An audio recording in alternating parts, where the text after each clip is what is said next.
Hello friends, welcome to mathematics world. Doctor Sonendra Gupta online maths class. Dear friends, आप सभी का मेरे यूट्यूब चैनल में बहुत बहुत स्वागत है। जैसे कि आप जानते हैं कि मैं आपको मैथमेटिक्स 3 सब्जेक्ट कोड BT401 का कंप्लीट सॉल्यूशन बता रहा हूं, जिसमें अभी तक हम आपको 4 क्वेश्चन सॉल्व करा चुके हैं। Question number 1, question number 2, question number 3 and question number 4। आज हम बात करेंगे क्वेश्चन नंबर 5 के बारे में। तो डियर फ्रेंड्स, अगर आप मेरी ऑनलाइन क्लास अटेंड करना चाहते हैं जो कि 1 2 अप्रैल से स्टार्ट हो रही है, तो आप उसको ज्वाइन कर सकते हैं। उसके लिंक जो है आपको डिस्क्रिप्शन बॉक्स में दे रखी है, जिसमें अराउंड हम 30 लाइव क्लासेस लेंगे 1 आवर्स की, और साथ में आपके कंप्लीट सिलेबस को कवर करेंगे। साथ में आपको हम साइंटिफिक कैलकुलेटर के थ्रू हम जो शॉर्ट ट्रिक आपको सिखाएंगे वो आपके लिए बहुत बहुत इंपॉर्टेंट होगी। तो क्लास को बिल्कुल ही मिस मत करिएगा, फटाफट ज्वाइन कर लीजिएगा और आगे हम करते हैं। तो अब हमारे पास ये है कि अगर आप मेरे यूट्यूब चैनल को अभी तक अपना सब्सक्राइब नहीं किया, जो सब्सक्राइब कर लिएगा, बेल आइकन को प्रेस कर लिएगा, जैसे कि आपको more interesting video lecture in future में भी मिलते रहें। तो आइए स्टार्ट करते हैं। तो क्वेश्चन नंबर 5 हमारे पास है, fit a Poisson distribution to the following data x equal to 0 1 2 3 4 और f इक्वल टू 46 38 22 9 और 1। अब देखिए, इस क्वेश्चन की अगर हम बात करें तो यहाँ पर हमें दो तीन चीज़ों का ध्यान रखना है। दो तीन चीज़ों का ध्यान क्या रखना है कि यहाँ पर आप देखिए कि हमारे पास नंबर ऑफ टर्म्स कितनी है, 1 2 3 4 5। तो हमें यहाँ पर हम गलती क्या करते हैं वो समझ लीजिए कि यहाँ पर हम समझते हैं कि नंबर ऑफ टर्म्स मेरे पास 5 है, तो n की वैल्यू को हम यहाँ पर 5 कंसिडर कर लेते हैं, जो कि गलत है। यहाँ पर n का मतलब ये होता है कि आपकी लार्जेस्ट वैल्यू कितनी दे रखी है। जो भी आपकी लार्जेस्ट वैल्यू होती है वो हमारी स्मॉल n कहलाती है, यानी कि इसमें स्मॉल n जो होगा वो 4 के बराबर ही आएगा।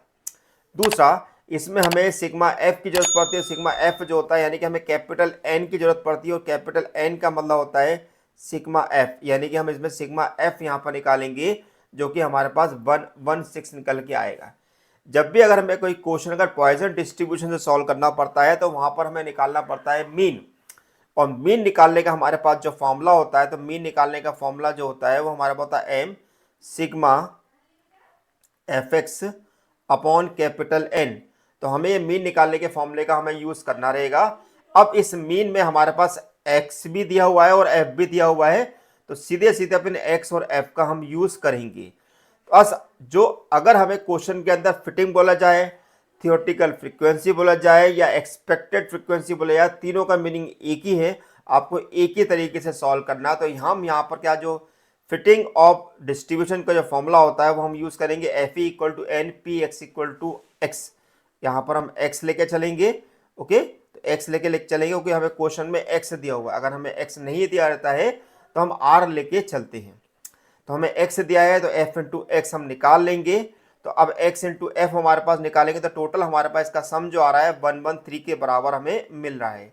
तो मीन कितना होता है sigma F X upon capital N की 113 अपॉन 11x6, यानी कि 0.9741 मिलेगा।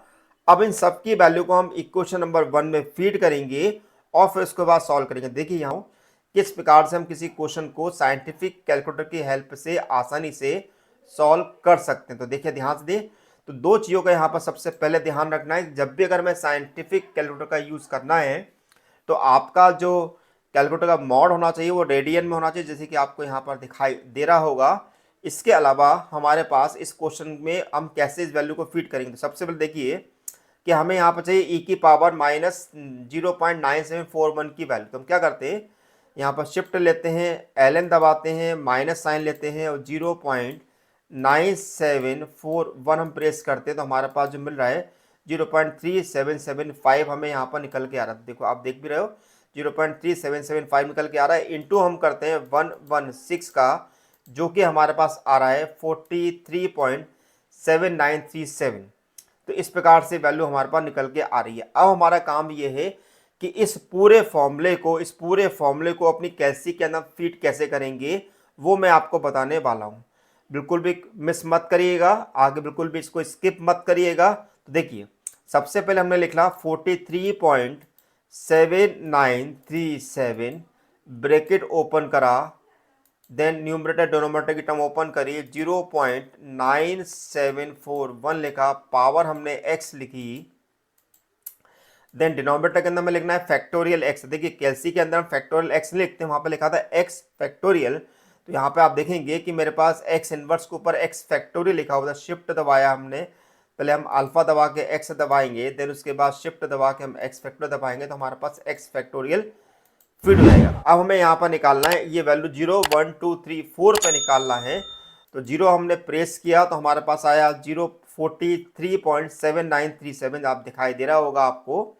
इसी प्रकार जब मैं इसके अंदर 1 पुट करूंगा तो 1 पे देखें कितना आ रहा है हमारे पास, 042.6594 दिखाई दे रहा है। 2 पुट करते हैं तो हमारे पास मिलेगा 20.7773।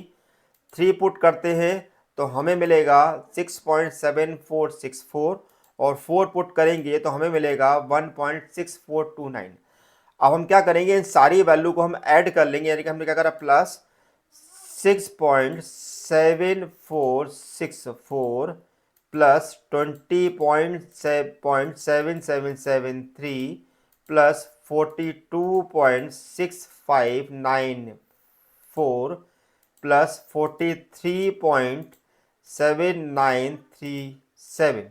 ओके, तो हमारे पास आ रहा है अराउंड 115.6197, अप्रोक्सीमेटली हमारा आंसर जो है 116 के बराबर आ रहा है, यानी कि हमें वही वैल्यू मिल रही है जो कि हमारे पास ऑब्जर्व फ्रीक्वेंसी हमें दे रखी है। इसका मतलब ये है कि हमारा आंसर जो है परफेक्टली राइट है। तो डियर फ्रेंड्स, अगर आप मेरी ऑनलाइन क्लास ज्वाइन करना चाहते हैं, उस क्लास को ज्वाइन करने के लिए आपको लिंक की आवश्यकता है, तो लेक्चर के डिस्क्रिप्शन बॉक्स में दे रखी है, आप लिंक को ज्वाइन कर सकते हैं। और यदि किसी प्रकार का यदि कोई भी डाउट अगर इस क्वेश्चन से रिलेटिव आ रहा है तो लेक्चर के कमेंट बॉक्स में पूछ सकते हैं। साथ में मेरा आरजीपी भी मैथ्स डाउट ग्रुप से जुड़ सकते हैं, जिसकी लिंक भी डिस्क्रिप्शन बॉक्स में दे रखी है। तो आइए अब इसका हम सेकंड क्वेश्चन सॉल्व करते हैं। सेकंड क्वेश्चन हमारे सामने क्या था, तो सेकंड क्वेश्चन हमसे पूछा गया था, calculate the mean and standard deviation of the binomial distribution. हमें मीन और स्टैंडर्ड डेविएशन निकालना है बायनोमियल डिस्ट्रीब्यूशन का। तो देखिए, मीन का अगर हम बात करते हैं जनरली, जब हमारे पास बायनोमियल डिस्ट्रीब्यूशन की बात करें या पॉइसन की बात करें, तो हमें मीन निकालने का फॉर्मूला हमारे पास क्या होता है। तो मीन निकालने का जो फॉर्मूला होता है, m equal to summation r equal to 0 से n r into P X equal to R का हम यहाँ पर यूज करते हैं। ओके, अब यहाँ पर P X equal to R का मतलब क्या है कि यहाँ पर हमें फॉर्मूला रखना रहता है बायनोमियल डिस्ट्रीब्यूशन के फॉर्मूले का। तो बायनोमियल डिस्ट्रीब्यूशन क्या होता है, NCR P to the power R Q to the power N minus R. तो हमने वैल्यू को यहाँ पर हम पुट कर दिया। अब देखिए, इस समेशन की खास बात ये है, जैसे मैं इसमें r इक्वल टू 0 पुट करूँगा तो फर्स्ट टर्म हो जाएगी 0, तो हमारा समेशन जो है एक्चुअल में r इक्वल टू 1 से स्टार्ट होगा। अब r इक्वल टू 1 से स्टार्ट होगा तो r NCR को अगर हम चाहें तो लिख सकते हैं कुछ इस प्रकार से, जो कि मेरे पास है r NCR n minus 1 CR minus 1। तो हमने यहाँ पर इसकी वैल्यू को यहाँ पर सब्सिट्यूट कर दिया। अब देखिए, हम देख रहे हैं कि यहाँ पर r की जगह r माइनस 1 आ रहा है और n की जगह n माइनस 1 आ रहा है, तो हमें p की पावर r को हमें r माइनस 1 बनाना है। तो हम क्या करेंगे, r माइनस 1 प्लस 1 कर देंगे, और जो प्लस 1 है जो हम बाहर निकालेंगे p की फॉर्म में। इसी प्रकार q की पावर जो होती है वो केवल एडजस्ट होती है, यानी कि हम 1 को ऐड और 1 को सब्ट्रैक्ट कर रहे हैं, तो हमारे पास n माइनस 1 r माइनस 1 के बराबर होता है। और मैं आपको बताना चाहूँगा कि ये पूरी की पूरी वैल्यू जो होती है हमारी समेशन की फॉर्म में q प्लस पी की पावर n माइनस 1 कहलाती है, और q प्लस पी जो है हमारे पास 1 के बराबर है। तो ऐसी कंडीशन में हमारे पास मीन ऑफ बायनोमियल डिस्ट्रीब्यूशन जो होगा वो np के बराबर कहलाएगा। अब नेक्स्ट हमें निकालना है standard deviation of binomial distribution. देखिए, standard deviation of binomial distribution निकालने के लिए पहले हमें निकालना पड़ेगा वेरिएंस। क्यों? क्योंकि हम जानते हैं कि वेरिएंस जो होता है वो अंडर रूट सिग्मा होता है, यानी कि अगर हमें सिग्मा निकालना है तो पहले वेरिएंस की जरूरत पड़ेगी। क्यों? क्योंकि सिग्मा स्क्वायर जो होगा हमारे पास वेरिएंस के बराबर कहलाएगा। अब सवाल उठता है कि वेरिएंस कैसे निकाला जाएगा। तो वेरिएंस का फॉर्मूला जो होता है वो हमारा जनरल फॉर्मूला होता है समेशन r इक्वल टू 0 से इन्फिनिटी 0 टू n, देन हमारे पास r स्क्वायर, देन हमारे पास P X equal to r और with minus sign of mean square. ये फॉर्मूले का हम यूज करेंगे।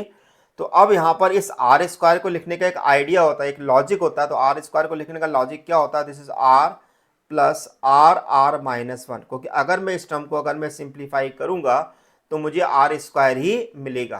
तो हमने क्या करा है, इस आर स्क्वायर को यहाँ पर लिख दिया r plus r minus 1, P X equal to R को लिख दिया NCR, p की पावर r, q की power n minus R minus M square, और हमने इस समेशन को अब r के लिए अलग मल्टीप्लाई किया और r माइनस 1 के लिए अलग से मल्टीप्लाई किया, तो कुछ हमें इस प्रकार से मिलेगा। अब देखिए ये पूरी की पूरी टर्म जो है ऑलरेडी हम पहले ही निकाल चुके हैं with the help of the binomial distribution के मीन से, जो कि हमारे पास np के बराबर होता है। इसी प्रकार अगर मैं r इक्वल टू 0 और r इक्वल टू 1 पुट करूंगा तो मेरे पास फर्स्ट दो टर्म मेरे पास 0 के बराबर आएगी, तो एक्चुअल में समेशन जो है हमारे पास r इक्वल टू 2 से स्टार्ट माना जाएगा। फिर से एक लॉजिक हम यूज करेंगे r माइनस 1 NCR को, जिसको हम लिख सकते हैं n minus 1 n minus 2 CR minus 2 के बराबर, जो कि हमारे पास कुछ इस प्रकार से है।